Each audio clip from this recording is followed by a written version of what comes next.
Frères et sœurs, aujourd'hui j'entends beaucoup à la radio ou dans des podcasts que la question du pardon, pardonner, est beaucoup remise en cause.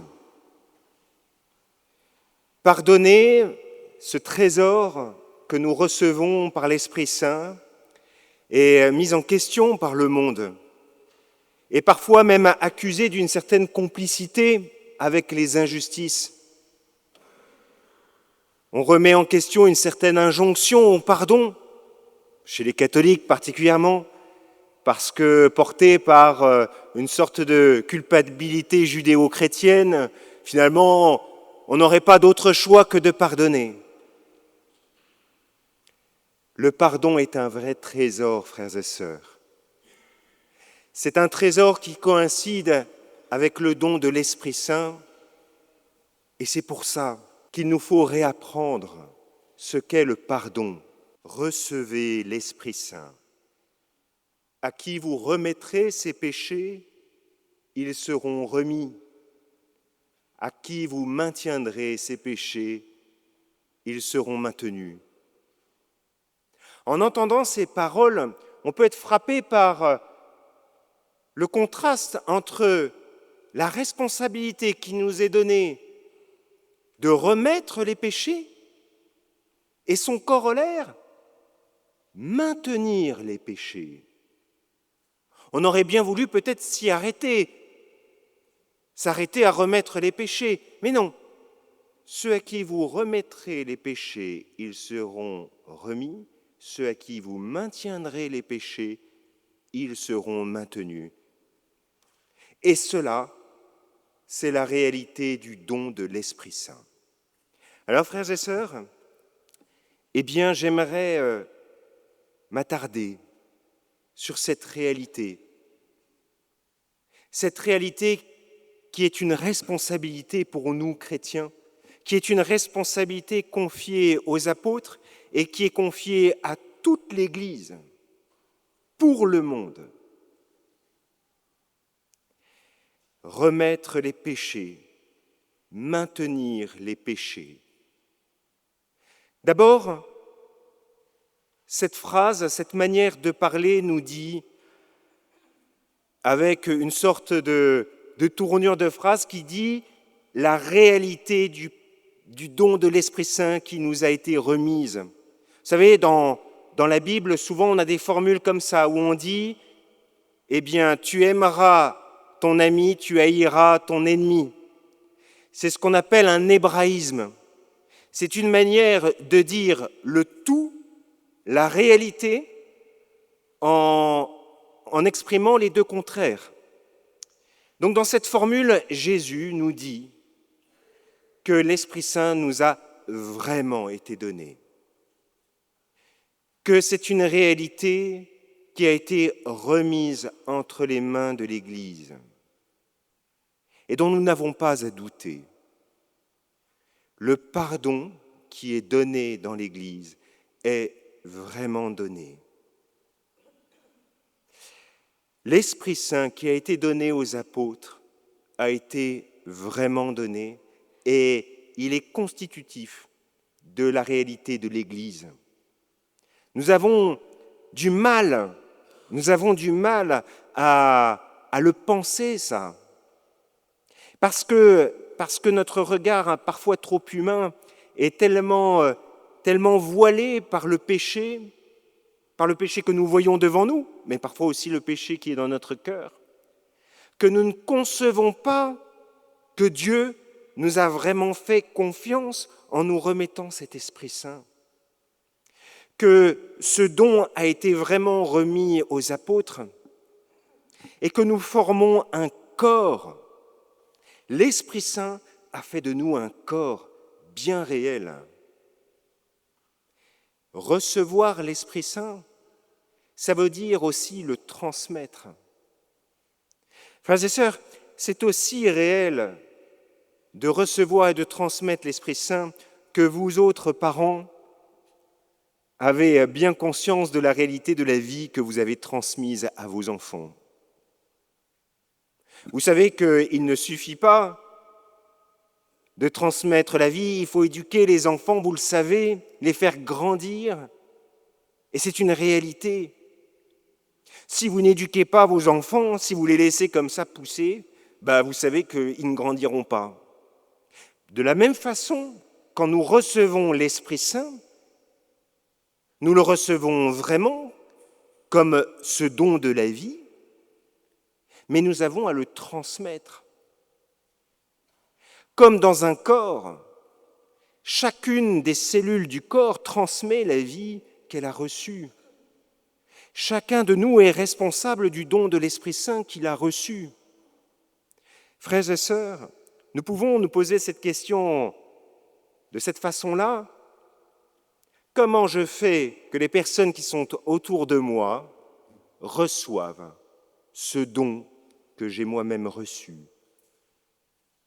Comment je suis responsable de la sainteté des personnes qui m'entourent? Et vous, parents, comment êtes-vous responsables de la sainteté de vos enfants? Parce que c'est en recevant vous-même l'Esprit Saint, en le laissant prendre la place dans votre vie, qu'il va se dilater. Frères et sœurs, comme prêtres, comme parfois nous avons reçu ce don de pouvoir célébrer, sanctifier l'Église, et combien nous sommes conscients comme prêtres que nous sommes complètement décalés par rapport au don que Dieu veut faire à travers nous. Et nous prenons conscience au fur et à mesure, et je prends conscience au fur et à mesure de ma vie, de mon ministère, combien plus je reçois l'Esprit Saint, plus je le laisse se dilater dans ma vie, plus il va être communiqué autour de moi, plus il va pouvoir rayonner. Voilà cette responsabilité que nous avons. La réalité du don de l'Esprit Saint nous a été faite pour communiquer au monde la miséricorde de Dieu, pour communiquer au monde cet Esprit Saint. Et nous avons un discernement à poser. Vous voyez, frères et sœurs, remettre les péchés et maintenir les péchés. En quoi maintenir les péchés pourrait être une manière de communiquer l'Esprit Saint? En quoi maintenir les péchés pourrait être une manière de communiquer l'Esprit Saint? Eh bien, frères et sœurs, c'est comme ce que fait Jean-Baptiste avec Hérode. Hérode est un fan de Jean-Baptiste. Il aime la foule qui venait voir les apôtres, montre que leur message, leur enseignement attirait les foules.